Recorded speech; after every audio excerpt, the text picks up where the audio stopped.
y en ese respectivo orden de ideas vamos a dar por iniciada nuestra clase del día de hoy. Hoy vamos a trabajar la clase número 9 correspondiente a la posesión. En ese sentido y en ese orden de ideas vamos a iniciar nuestro curso. No obstante a ello, pues recordarles que los compañeros que aún no han podido ser agregados no han sido aún agregados a la plataforma, pues les voy a suplicar pues podamos en este caso unirnos a la misma y correspondientemente pues si alguien no se ha unido aún, pues este es el momento para que ustedes puedan, en este caso, enviar un correo electrónico a la dirección fg035@urural.edu.gt. En este momento, pues, si alguien no se ha adherido aún al grupo de Telegram, pueden enviarme un correo y yo con gusto les voy a hacer llegar la información. No obstante a ello, pues, para continuar y para llevar a cabo nuestro curso, pues, no está de más, ¿verdad?, hacerle referencia específicamente al aspecto a través del cual en este mismo acto vamos a trabajar particularmente lo relacionado a la posesión. ¿Qué es la posesión o a qué refiere esta institución jurídica? Bueno, primero que nada empecemos a definir. Definamos cuál es nuestro objetivo dentro del presente curso.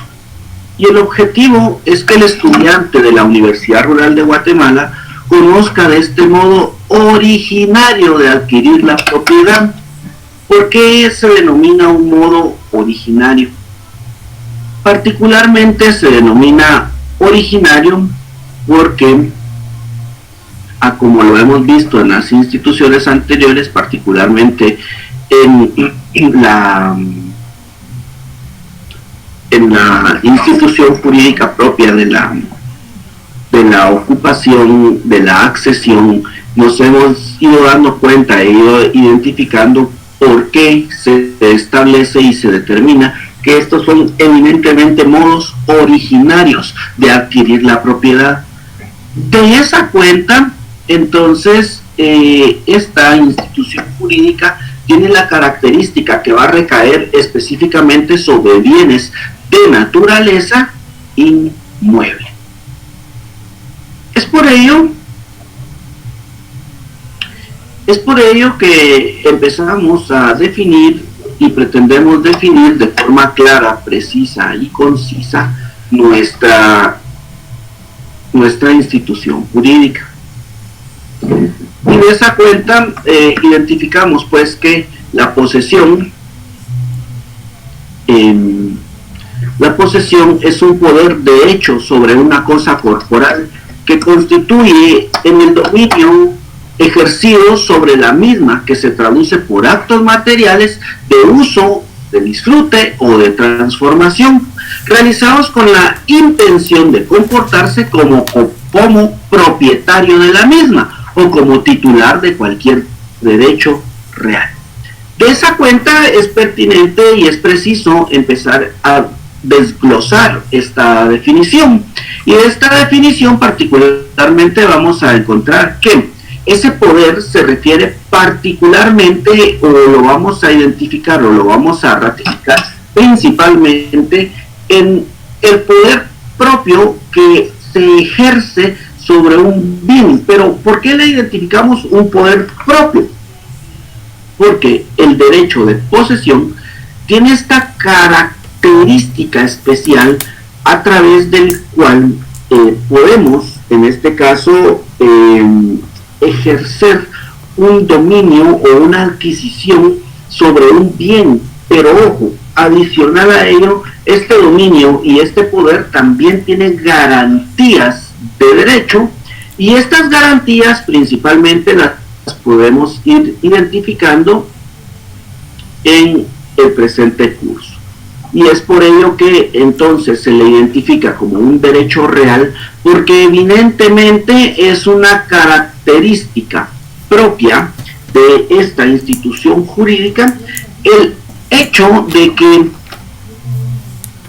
el bien, o en este caso, sí, el bien inmueble, sí, constituye ese acto en calidad de propietario o pretendiendo ser un propietario sin tener aún un título. Cuando hablamos de los bienes inmuebles particularmente, vamos a entender de que puede recaer definitivamente esta institución jurídica sobre bienes que no se encuentran inscritas o que no tienen una titulación registrable. ¿Por qué solo les identifico la titulación registrable?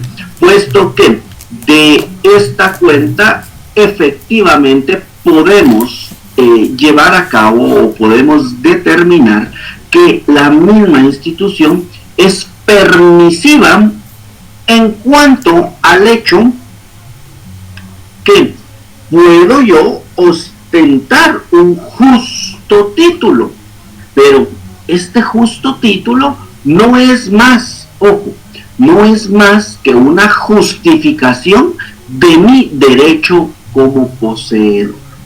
Bueno, de esta cuenta, para ir entendiendo esta institución jurídica, vamos a hablar y determinar los elementos a través de los cuales la misma se puede llevar a cabo. Y de esta cuenta, los elementos reales de posesión los vamos a identificar de la siguiente manera. Primero, vamos a encontrar el elemento de carácter material. ¿Por qué? Se denomina elemento material y también se le conoce o se le denomina como corpus, puesto que consiste en la tenencia material de una cosa o el poder físico que se ejercita sobre la misma. Esto quiere decir que el elemento material entonces es la cosa y que va a ser un elemento corporal, que va a tener un poder físico, y cuando hablamos del poder físico entonces evidentemente podemos determinar que puede constituir o puede determinarse el mismo como la cosa o el bien sobre el cual va a recaer la posesión. Pero también va, en este caso de esta cuenta, también vamos a contar con un elemento intelectual, que el elemento intelectual también se va a denominar animus ponidendi o animus rem sibi addendi. ¿Qué quiere decir esto? Que consiste en querer tener la cosa, pero también en hacerla suya a calidad de dueño o en calidad de dueño. Y entonces acá empezamos a determinar y establecer que el elemento material, corpus, es decir, que va a existir un elemento físico y que sobre este elemento va a recaer el derecho posesorio, pero el elemento intelectual es el ánimo de querer tener la cosa, animus ponidendi o animus rem simidi addendi.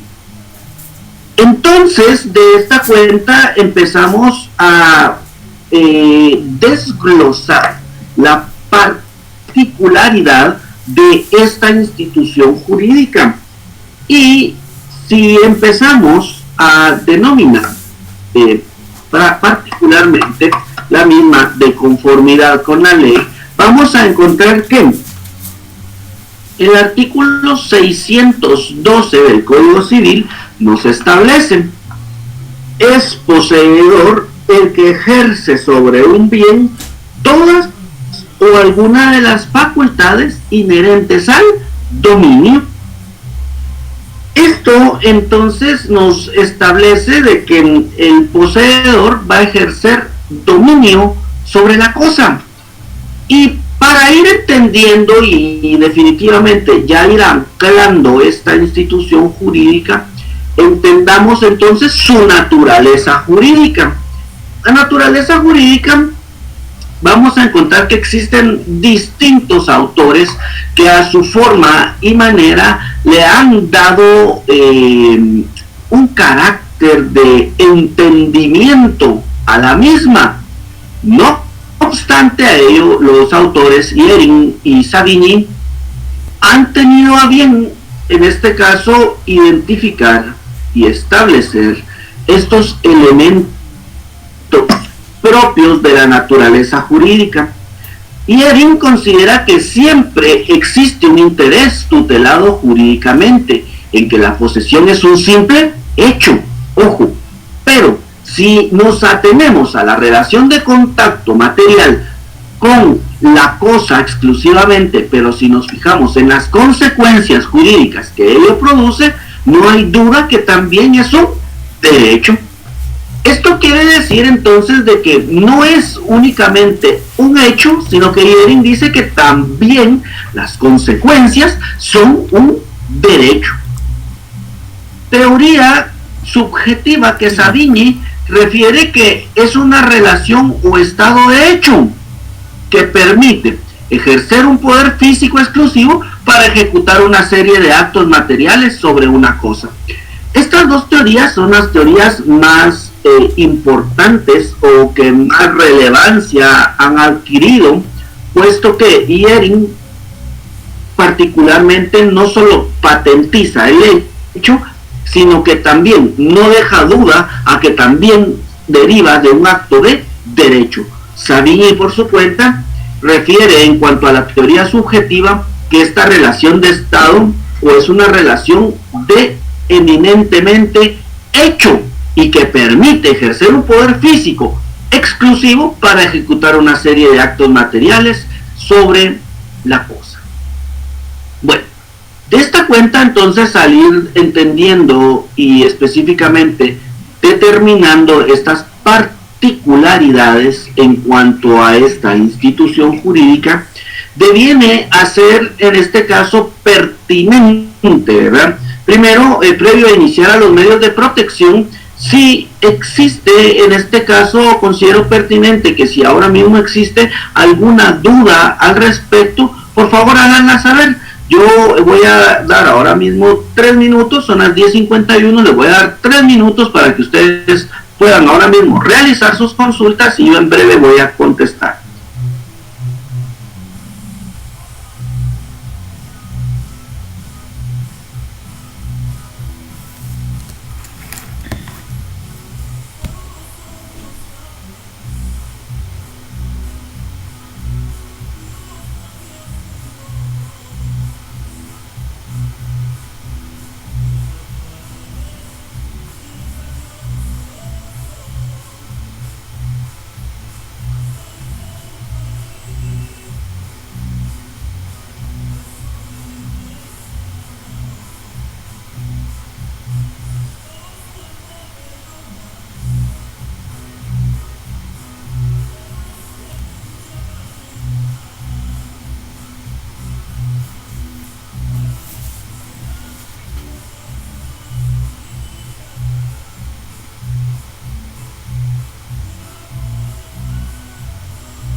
Bueno, nos pregunta acá la compañera Magnolia y nos dice que si sobre la teoría subjetiva efectivamente puedo ampliarle. Bueno, miren pues, la teoría subjetiva particularmente, digamos, a diferencia de la objetiva, o en términos generales, ¿qué nos quiere establecer ambas teorías?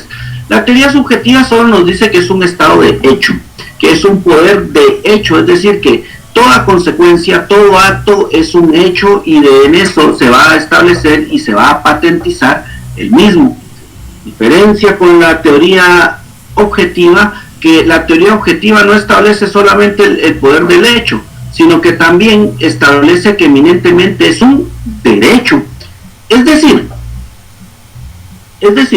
en cuanto a estas teorías particularmente, vamos a entender o determinamos de que no basta solamente el hecho de poseer, sino que la teoría objetiva también nos dice es un acto que genera también consecuencias jurídicas y que eso produce o que lleva, o sin lugar a dudas, se lleva en cuanto a un derecho. Bueno, los elementos, vamos a ver, de los elementos, si lo identificamos para irles contestando, pues los elementos, tanto el material o intelectual, particularmente se van a referir o se van a identificar, primero, el elemento material es de que va a recaer sobre un bien, una cosa que sea posible de acceder, y el elemento intelectual es la intención de querérmelo apropiar, de querer instar de que sea mío, ¿sí? Bueno, entonces, de esa cuenta, la acción publiciana, bueno, ¿qué quiere hacer? ¿Qué significa los medios de protección posesoria? Miren, pues, la protección posesoria son las herramientas jurídicas a través de las cuales se protege la posesión. La posesión podemos hacerla valer, en este caso, existe los denominados interdictos. Pero el interdicto lo vamos a encontrar regulado en el artículo 249 del Código Procesal Civil y Mercantil, y que establece: los interdictos solo proceden respecto de bienes inmuebles. Vemos ya acá cómo se va enfocando entonces la protección especial, y de ninguna manera afectan las cuestiones de propiedad. Entonces, acá determinamos que no van a enfocarse a la propiedad, porque cuando hay propiedad no podemos hablar del derecho posesorio, nunca, ¿sí? Esto es importante y es vinculante porque evidentemente esta herramienta o este medio de protección se enfoca particularmente en derechos sobre bienes inmuebles, pero que no tienen título. Y entonces el artículo 249 nos apertura que el interdicto se tramita a través de un juicio sumario, y que el artículo 253 del Código Procesal Civil y Mercantil nos regula: procede el interdicto de amparo de posesión o tenencia cuando el que se halla en posesión o tenencia de un bien inmueble es perturbado en ella. Es decir, este interdicto va a proteger la efectiva posesión cuando yo ya me encuentro en ella y se perturba la posesión que yo puedo tener sobre un bien de carácter inmueble. Bueno, de esa cuenta, la acción publiciana. ¿Qué es la acción publiciana? Si hemos identificado que el interdicto es la forma de proteger frente a una detentación, la acción publiciana como consecuencia es el acto de volverlo público, de que en este caso la posesión que yo ostente debe ser pública frente a cualquiera o frente a terceros, ¿verdad? Y esta es la acción publiciana, el acto eminentemente de publicidad, o que en este caso el bien o el derecho sea de carácter público.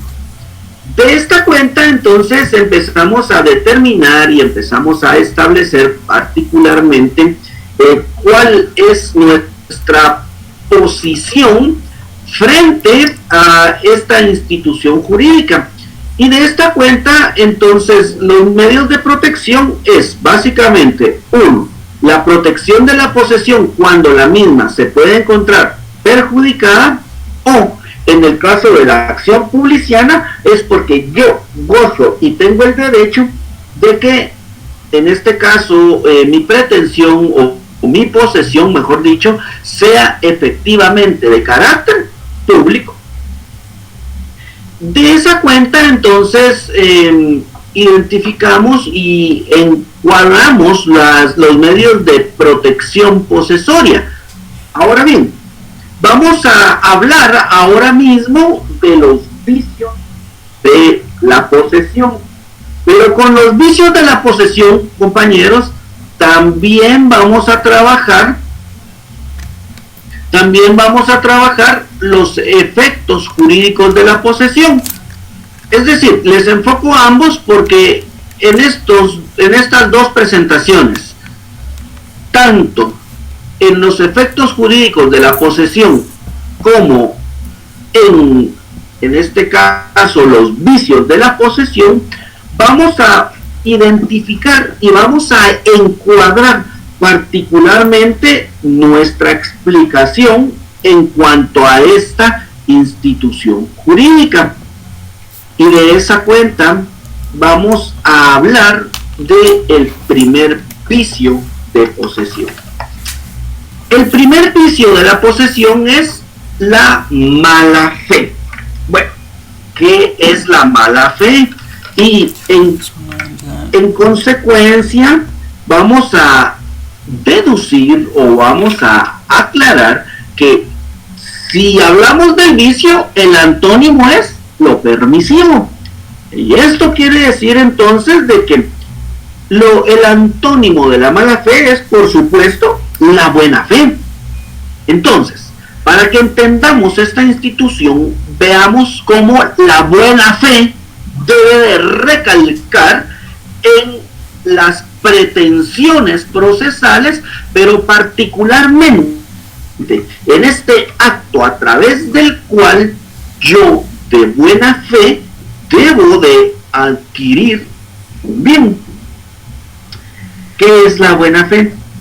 Vayamos al artículo 622 del Código Civil.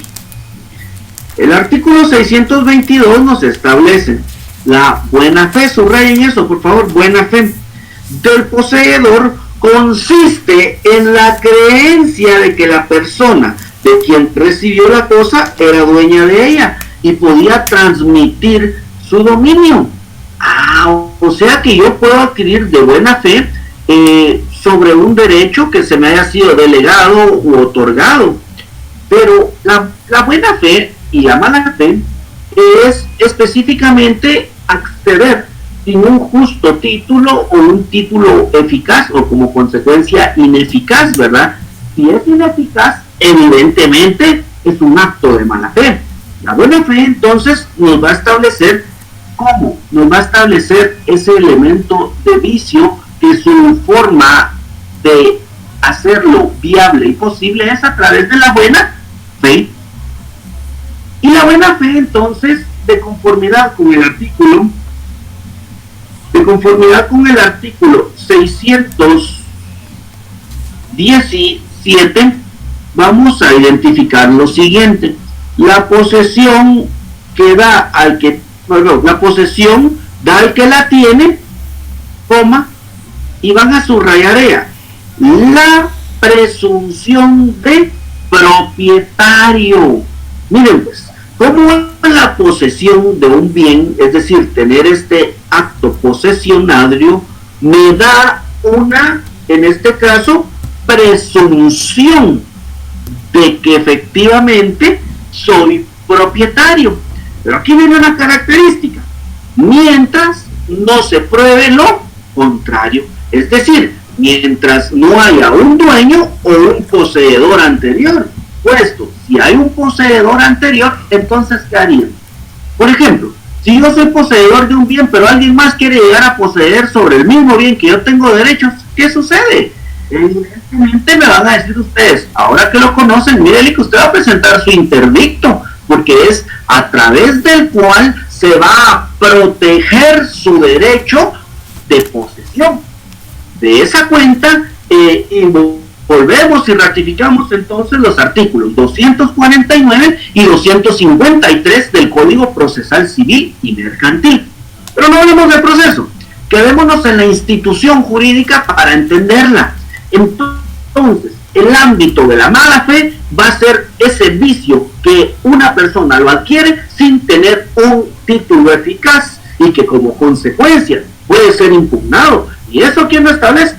El artículo 617, porque si yo asumo en calidad o en presunción de ser propietario, puedo ser susceptible, o esta acción puede ser susceptible de una respectiva impugnación.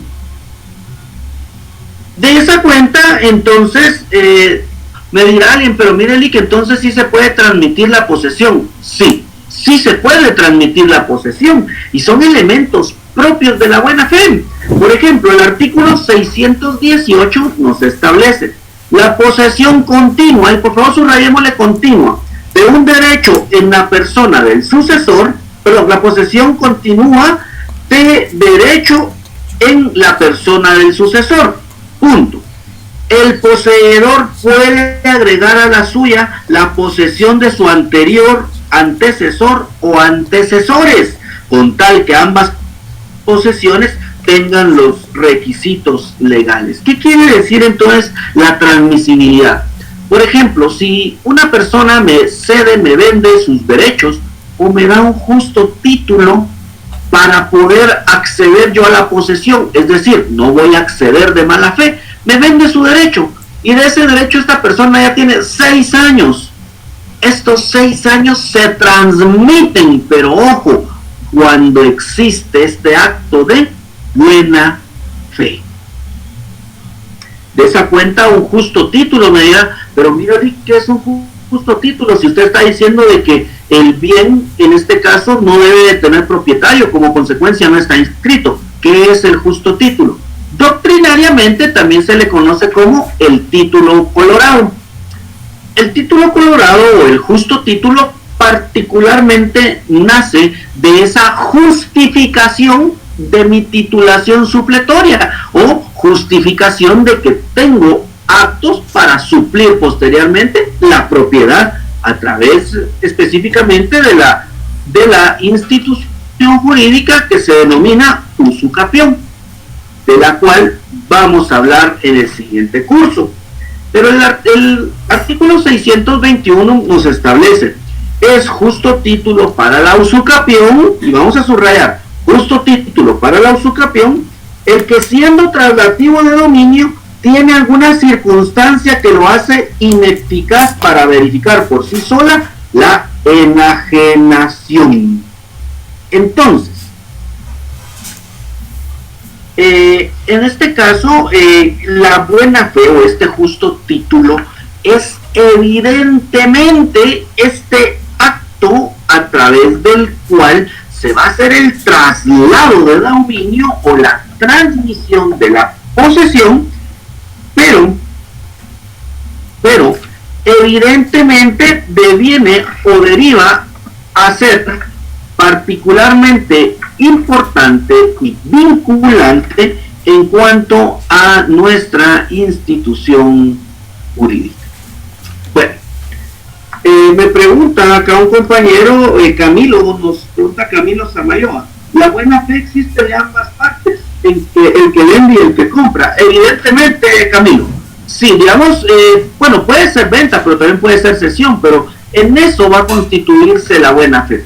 Sin embargo, también la buena fe o la posesión de buena fe también se va a presumir cuando yo quiero accesar, y esto es congruente con el punto que vamos a ver en breve, que es relativamente con la clandestinidad.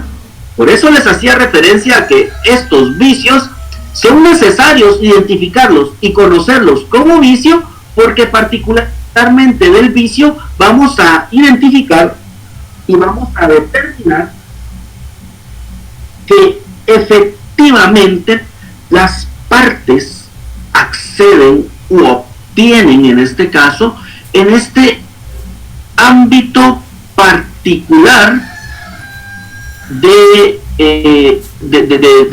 buena fe, como la pregunta que nos refería el compañero, y que tiene como consecuencia entonces de que sí, efectivamente debe existir en la buena fe, en este caso, en ambas partes o en ambos sujetos. Bueno, permítanme un segundito, ahora mismo solo voy a contestar unos correos particularmente para agregar a compañeros al grupo. En un minuto más o menos estoy con usted.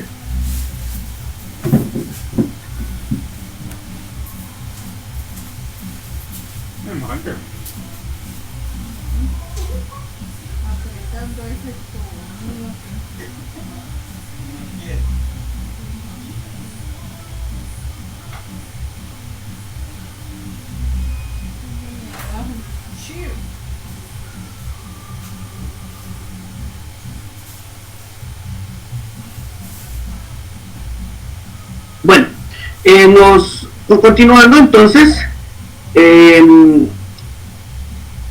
ahora mismo Gaby, sí, ahorita mismo les voy a hablar un poquito de la clandestinidad, discontinuidad y violencia, y efectivamente vamos a poner ejemplos.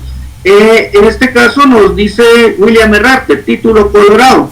Él nos está estableciendo que efectivamente, y los que están adheridos a Telegram van a ver que, hoy se los voy a leer de todos modos, que el título colorado puede ser el testimonio de escritura pública, declaración jurada, acta levantada ante notario, acta levantada ante un alcalde. Digamos, en el justo título de la posesión, el primer título siempre va a consistir en una declaración bajo juramento.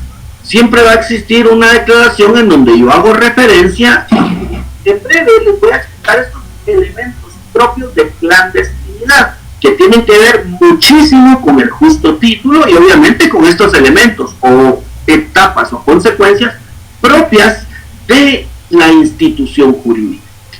De esta cuenta, entonces, identificamos que este justo título entonces siempre va a ser, ojo, la declaración, pero cuando hablamos de la transmisión, va a ser que el que está dando de buena fe, congruente con lo que nos decía Camilo, evidentemente este acto de buena fe va a patentizarse en ambos, tanto en el que da, porque él va a declarar su temporalidad, pero también va a declarar la transmisibilidad. Y si él tiene un título, porque ayer precisamente le preguntaba a alguien, pero mire, si él ya tiene un título, ¿qué hago con ese título? Pues debo de recepcionarlo en original.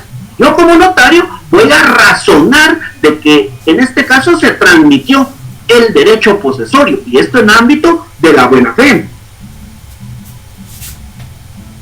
Ahora bien, ¿qué es la clandestinidad entonces? Cuando una persona entra a la posesión de un bien inmueble de forma ilícita, sin consentimiento público.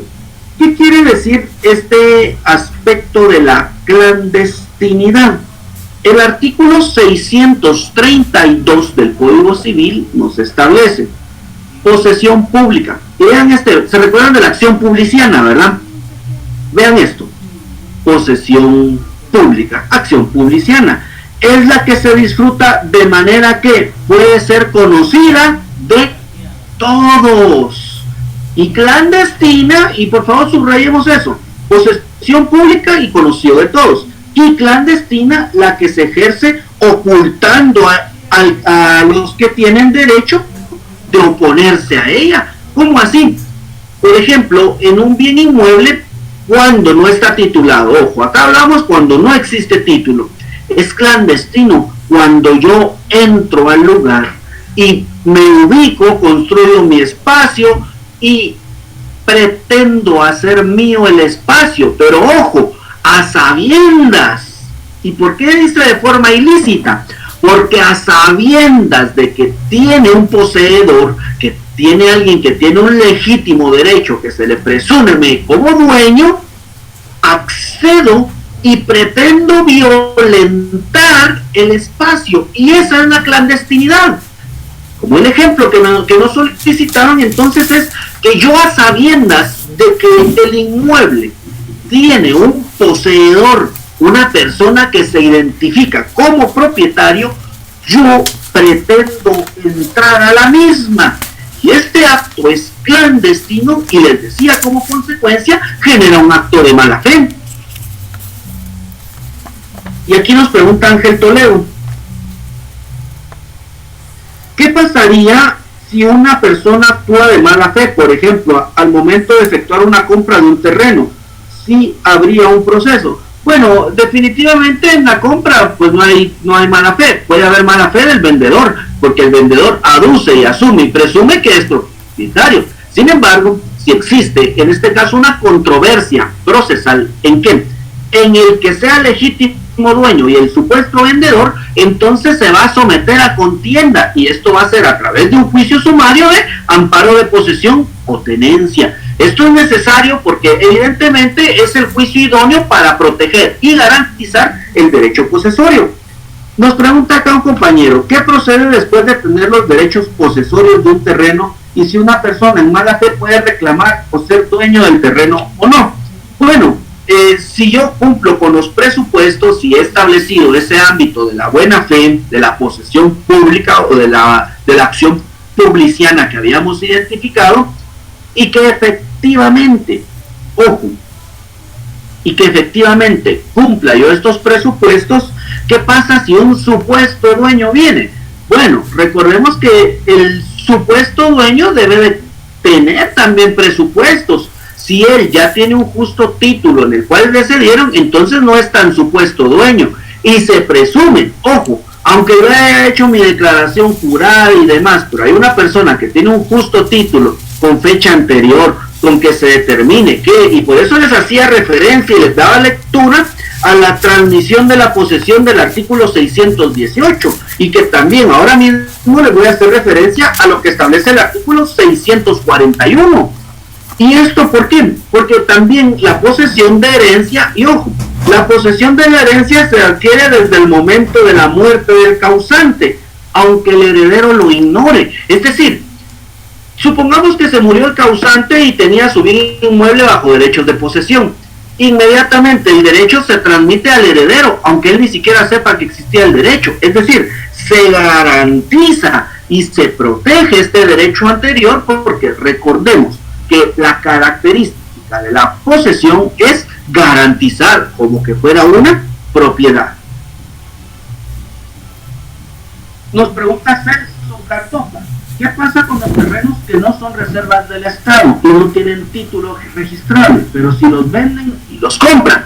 Pues es válido y es posible, pero debemos de tomar en cuenta que la persona que los vende debe de estar legitimada, es decir, debe de tener en este caso este ámbito propio o particular a través del cual se pueda establecer que efectivamente la persona tiene este derecho para poder transmitirlo. Y regresamos entonces, ya no le voy a dar lectura, pero regresamos al artículo 618 y 622 del Código Procesal, del Código Civil.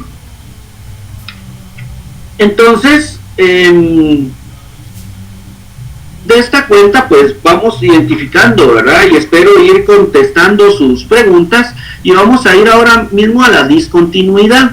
Y esto establece que la posesión discontinua, o esta posesión refiere que la misma no debe de ser interrumpida, es decir, la posesión no debe de interrumpirse.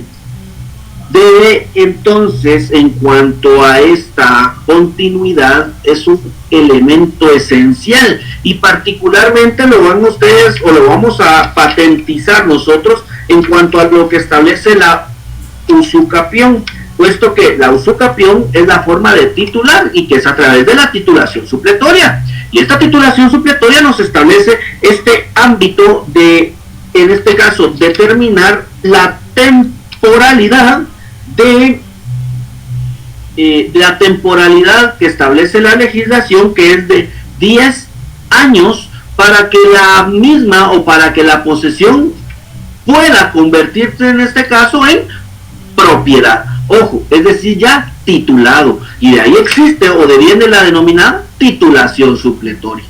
Entonces a esto se refiere la discontinuidad, que no debe de interrumpirse, que la misma debe de ser constante y permanente. Pero ahora viene el ámbito de la violencia, y cuando se entra en posesión de un bien utilizando la fuerza. La violencia evidentemente es un acto en este caso, que pretende desproteger, por así decir, el derecho, y como consecuencia el acto de ingresar al inmueble o de ingresar al derecho es eminentemente con fuerza y desmedido el acto de adquisición de la misma. De esa cuenta nos pregunta acá Ricardo, ¿se ha visto casos a la inversa, al casi anterior? El dueño le parece otro dueño del mismo bien, ¿qué procede en este caso? Bueno, como les he hecho referencia, ¿verdad? Debe establecerse y determinarse la continuidad de la misma. Y esto es importantísimo, amigos. Digamos, cuando les hago referencia a la continuidad o discontinuidad, pues es importante y es pertinente hacer referencia a que el mismo se lleva a cabo exclusivamente a través de este ámbito propio de la buena fe, a través de este ámbito propio del cual, si yo sé que el terreno pudo haber tenido un dueño anterior, pues voy a ser susceptible de impugnación, y estos medios de impugnación evidentemente se van a hacer valer en la titulación supletoria. Esto es, y ha pasado, por ejemplo, yo llevé un caso en San Marcos, en donde existía, en este caso, una dualidad de posesiones, y es que ¿en qué generaba la dualidad? Una persona tenía el título, pero la otra persona ahí vivía y no le había dado un arrendamiento, es decir, el acceso fue directo, pero el otro tenía el título, y evidentemente esta persona titula, pero la otra interpone su acción. En este caso se hace a través de un juicio ordinario la oposición de la titulación. Al día de hoy pues no se ha podido continuar con el juicio, pero se encuentra eminentemente detenido precisamente porque una persona tiene título y el otro lo que tiene es la efectiva posesión, y aquí evidentemente se va a determinar o se puede alegar incluso la discontinuidad, porque también el abandonar un bien, si bien es cierto, ojo, si bien es cierto, se presume, de la posesión se presume la propiedad, pero también tenemos que tomar en consideración que la presunción se debe de patentizar con efectivamente tener la posesión o de mantener el dominio, que es lo que nos establece el artículo 612, dominar el bien. Y aquí incurre entonces el amigo Camilo Samayoa nos establece del arrendamiento, y efectivamente, si está en arrendamiento es porque yo sigo teniendo el dominio de la cosa. Bueno, Ángel, un ejemplo de clandestinidad puede ser el caso de los invasores que se alojan en las reservas del Estado. Sí, efectivamente, Ángel, este es un acto de clandestinidad porque son reservas del Estado, pero particularmente también se puede dar sobre propiedades privadas, Ángel. Pero sí, es muy buen ejemplo su interpretación.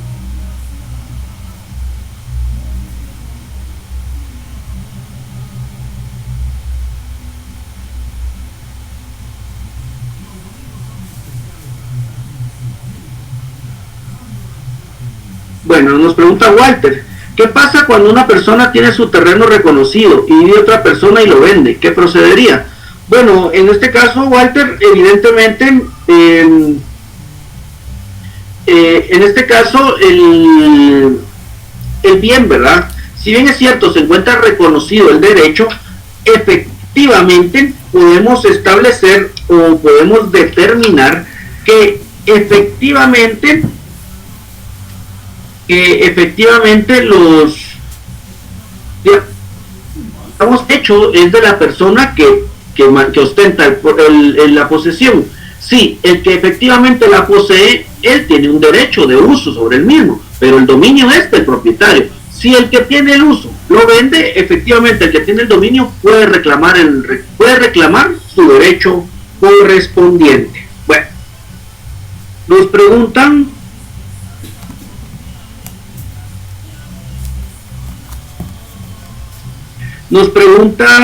Talia Say, ¿la discontinuidad tiene algún tiempo o algún artículo que lo ampara o respalda? Mire, particularmente vamos a identificar, el artículo 633 nos establece, tratándose de bienes inmuebles, la posesión por 10 años con las demás condiciones en el artículo 620 da derecho al poseedor a solicitar su titulación.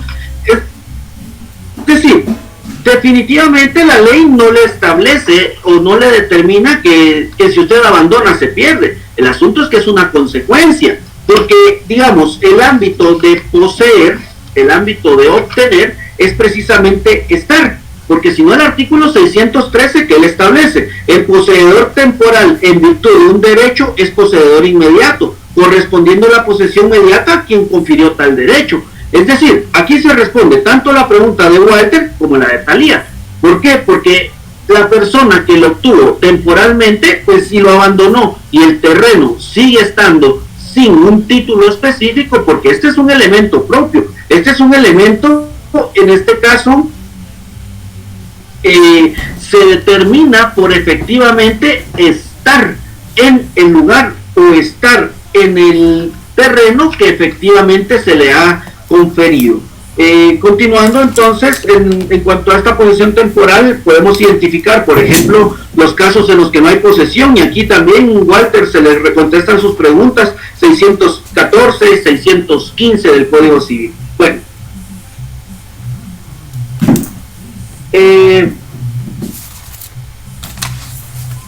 pregunta Ángel Toledo, si una persona no tiene título de posesión, sino que se ha venido heredando entre miembros de la familia, ¿puede esta persona obtener una titulación legal? Así es, Ángel, de conformidad con el artículo 641 del Código Civil.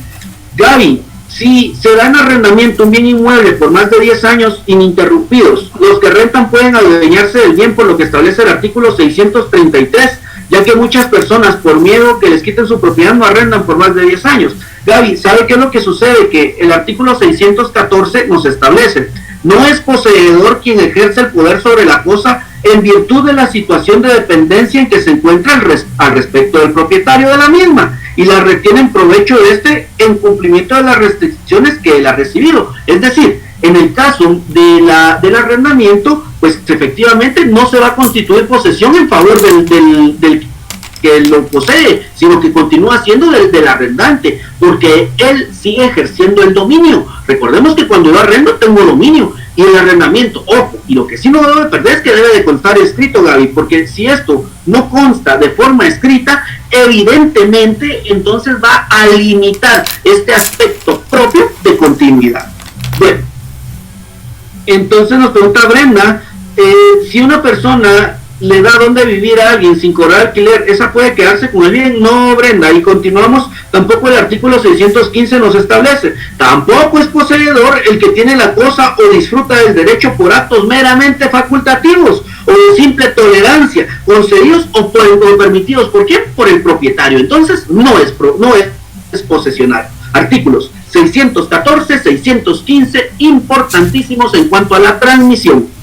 Ricardo nos establece un procedimiento que coloquialmente se dice ponerle candado a la escritura. Esto no ayuda a lo que tenemos lotes o terrenos y bienes arrendados. Ricardo, la forma es mantener o garantizarle que usted tiene, en este caso, el derecho de dominio, es decir, de tener el dominio propio de la cosa. Y eso se hace a través de un contrato en donde usted patentice que efectivamente la posesión es suya.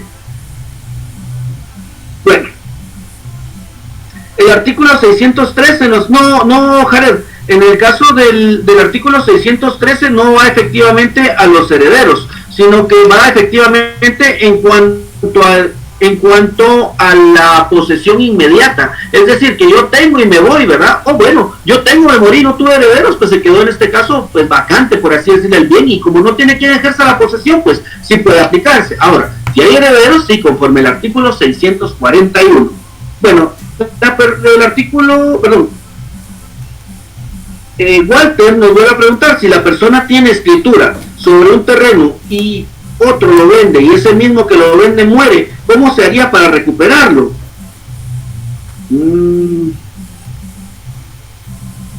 Bueno, si la persona tiene escritura sobre un terreno y otro lo vende y ese mismo que vende lo muere, ¿cómo se haría? Bueno, sencillo. Si usted tiene cómo establecer y garantizar que efectivamente por así le usurparon el título, usted puede impugnar el título y recupera la propiedad. Aún así haya muerto la persona, se va a patentizar esa nulidad de conformidad con el artículo 1251 del Código Civil, específicamente partiendo de esa ausencia de consentimiento que le va a conllevar a una nulidad de carácter absoluto.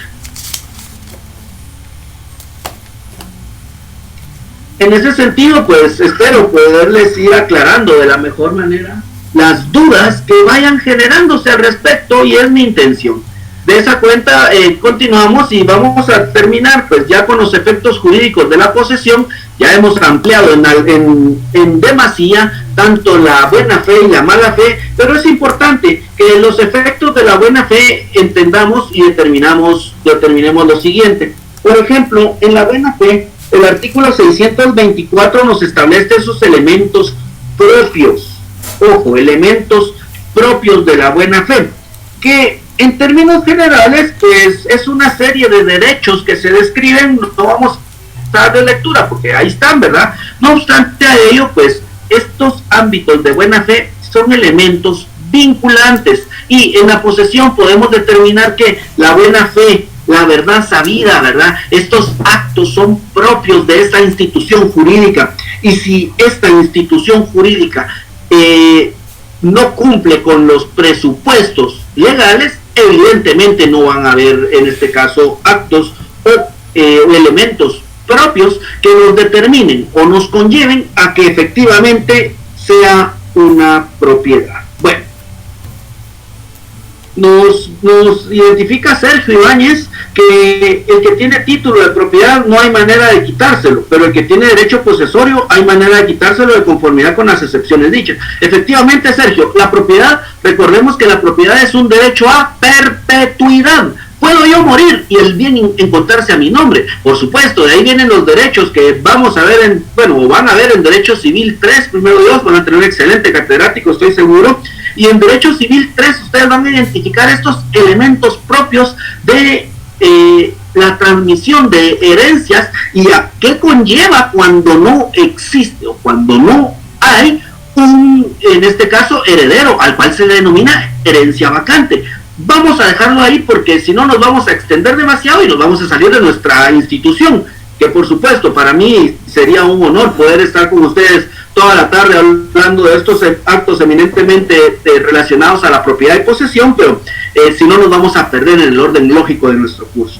En ese sentido, pues el derecho posesorio, no, digamos, tal vez limitemos la palabra quitarlo, porque recordemos que el derecho de posesión es una garantía, ¿verdad? Es una garantía que presupone o que asume que yo voy a ser propietario, y existen medios permisivos legales para garantizar, proteger y patentizar particularmente el derecho de posesión.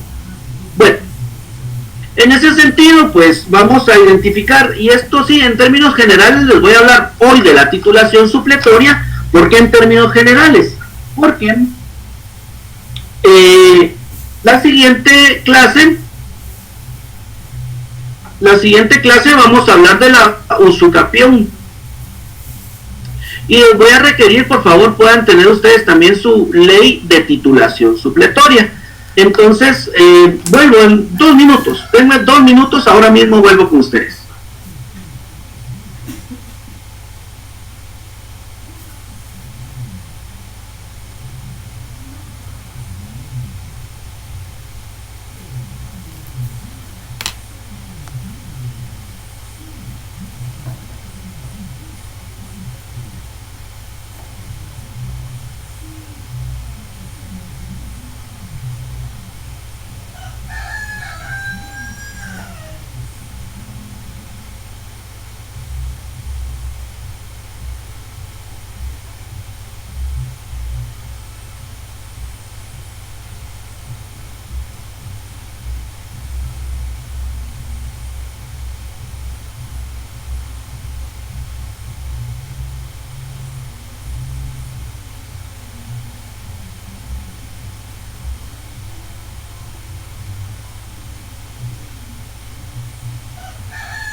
Continuando entonces,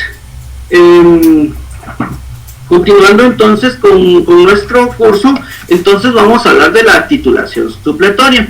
Es el instrumento jurídico por el que se transforma una mera situación de hecho, como lo es la posesión, en una situación de derecho. Y se recuerdan entonces cuando hablábamos de la naturaleza jurídica y particularmente de la teoría de Yering, que nos decía de la situación de hecho, pero que también era de un derecho. Y a esto, aquí lo patentizamos.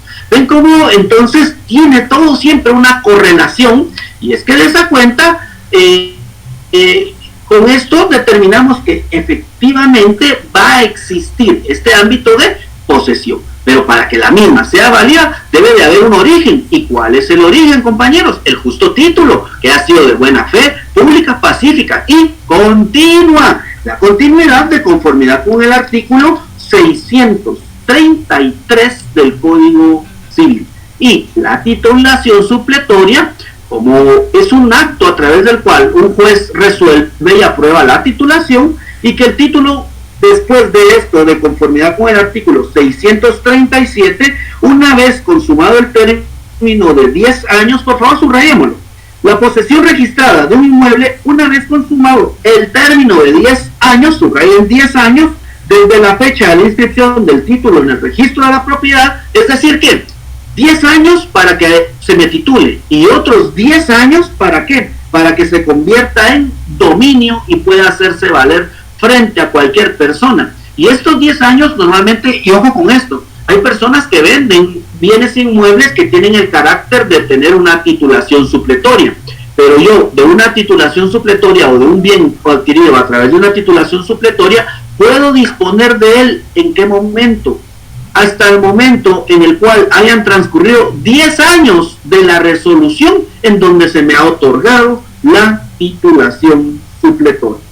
Bueno, en este sentido, pues, compañeros, yo estoy para poderles contestar las dudas, si ustedes consideran pertinentes. Yo, de la forma inmediata, voy a estarles haciendo contestación a las mismas, y efectivamente, ¿verdad? Si alguien aún no se encuentra en el grupo de Telegram, puede enviarme un correo al correo fg035@urural.edu.gt. Les repito, fg035@urural.edu.gt. Y con esto, compañeros, pues es para que ustedes o los que no tengan aún el acceso al grupo puedan acceder al mismo. Recordemos siempre compartir la información. Doris Brand me acaba de escribir. Doris, le acabo de enviar a usted a su correo electrónico el enlace a Telegram, toda vez que en Telegram está cargada la información y ustedes pueden acceder a la misma cuantas veces consideren pertinente y necesario. Entonces, compañeros míos, es un gusto para mí haber compartido con ustedes el presente curso. Sigo a la espera. Si alguien tiene alguna duda, efectivamente voy a contestarla ahora mismo.